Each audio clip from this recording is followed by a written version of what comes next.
afternoon, everybody. On behalf of Infomedics Ratings, myself, Shankhunath Bandyopadhyay, I am welcoming all of you and wish you all a very happy New Year.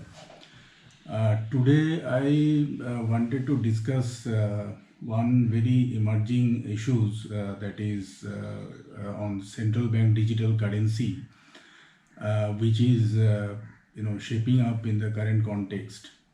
Now, when we talk about the central bank digital currency, then a question comes into our mind that why,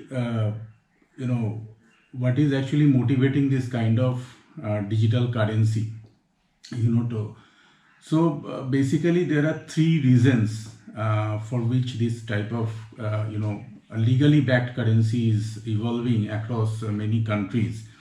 So, the reasons are basically, if you see the background, the China, the People's Bank of China, they have started the crackdown on many tech companies as their the usage of the private cryptocurrencies was proliferated, and as a result, it was suspected to cause the financial instability. So what the China thought that, let us check this by issuing a legally backed digital currency. So we all know that we have the legally backed cash tender. The legal tender is already there, but there is no kind of like a digital currency in that way.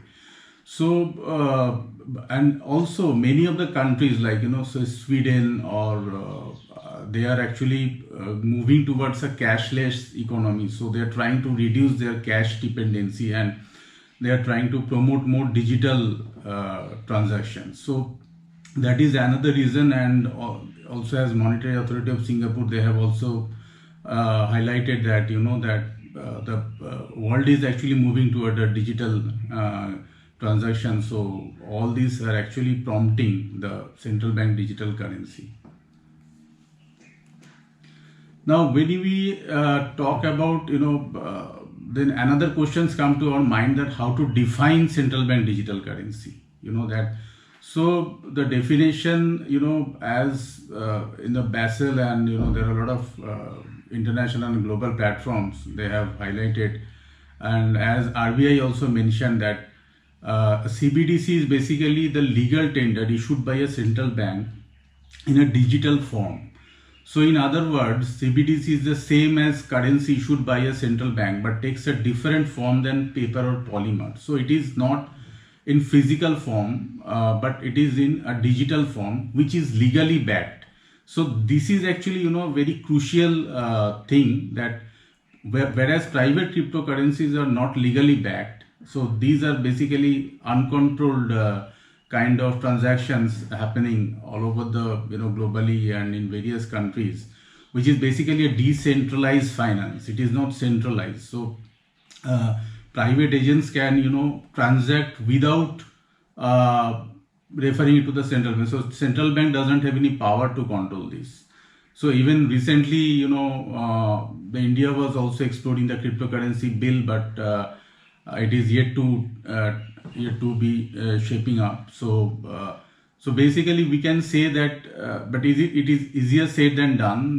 There's a lot of challenges for the CBDC, but this is mainly, we can say, it is a kind of the legal tender which is in a digital form.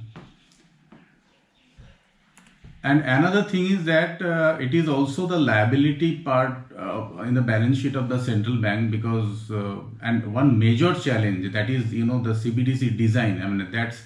I am saying that it is easier said than done, because a major challenge is how to design the CBDC. Now we see that in an era of increasing cyber crimes and cyber security issues, how one can ensure the kind of that there should not be any kind of misuse in this central bank digital currency. So the design aspect is very, very important, and in this regard there are two things that many central banks are exploring. One is wholesale CBDC, wholesale central bank digital currency. Another is at retail level central bank digital currency.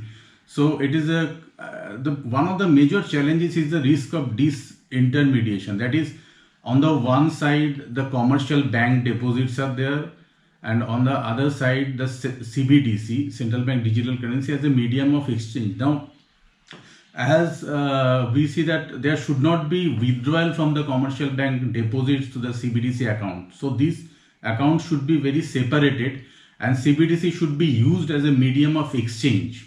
So not for the purpose of the savings. So if the central bank started giving the interest rate in the CBDC, it might happen that people might withdraw the money from the commercial bank deposits and put in the CBDC account. That should not be the case. So all these things are actually the central banks are exploring, and so these things are on the ongoing.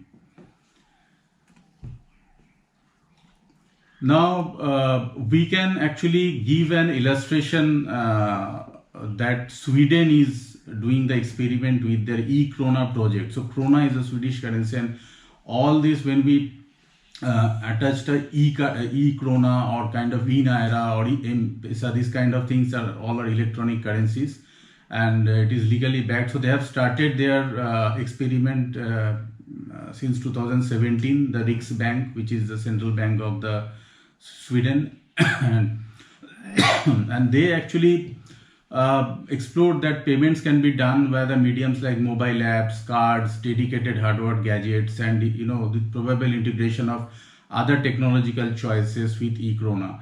And there are European Central Bank, Bank of Canada, along with other central banks are also exploring the CBDC. But there are many gray areas exist that how to counter money laundering issues, cross-border payments, etc. Another very sensitive issue that we have discussed, that the same thing, that how to distinguish between the commercial deposits and this e-krona. But still, the Sweden case we can refer because it is an advanced stage, and they have made lot of developments in this regard. And so sorry, and we can another aspect we can refer, that is central bank digital currency and financial inclusion. There are a lot of developing and underdeveloped countries in African countries, mostly like Nigeria. They have started their e-naira, and it is also Kenya has started M-Pesa. All these are central bank digital currency. These are the legally backed currency. And one of the interesting part and very important thing is that many of these citizens, they are working abroad, like United Arab Emirates or any other countries, like where they don't have, many of them don't have the bank account, but still they can send a lot of remittances. These countries are getting a lot of remittances from the citizens they are working abroad, and they can send via their kind of mobile apps this kind of digital currency. So that is a very positive aspect of the central bank digital currency, where they are taking care about the financial inclusion part. So basically the underlying technology, blockchain technology, is same for the private crypto as well as central bank digital currency, but only difference that we are repeatedly highlighting, that one is legally backed and one is not central bank regulated. So that is the major difference. Now, as a we can say, like, let us go for the CBDC and not for crypto, but it is very difficult to stop the proliferation of crypto. Even we cannot say like whether crypto as an asset or a currency, because still it is not very well defined, and as recently there are some controversy that we cannot say crypto as a currency, but there are some considerations going on whether it can be treated as an asset. So but one major issue that its price can be very volatile. That on 8 February 2021 the price of Bitcoin spiked significantly. The electronic car maker Tesla announced its USD 1.5 billion investments in Bitcoin, but in a few days it dropped to 10%. So such price volatility is very risky for retail investors who lack deep pockets to absorb such losses. Another major issue with the virtual currency is that since it is not widely used as a medium of exchange, backed by any legal tender, its universal acceptance is still very problematic. And we don't know actually, because it is anonymous. We cannot identify from which account wallets it is going to another, because there are a lot of exchanges, like the CoinDCX, and there are some exchanges from where this can be done, but still we are not sure whether the money is going to human trafficking or other illegal activities. So at the end we can say that let us go with the experiment with the central bank digital currency, as China did, though it is a little bit that a lot of possible fallouts of the side effects, but still CBDC is one welcoming concept. So we hope that it will be taking shape in the future to combat such uncontrolled other currencies. Thank you so much.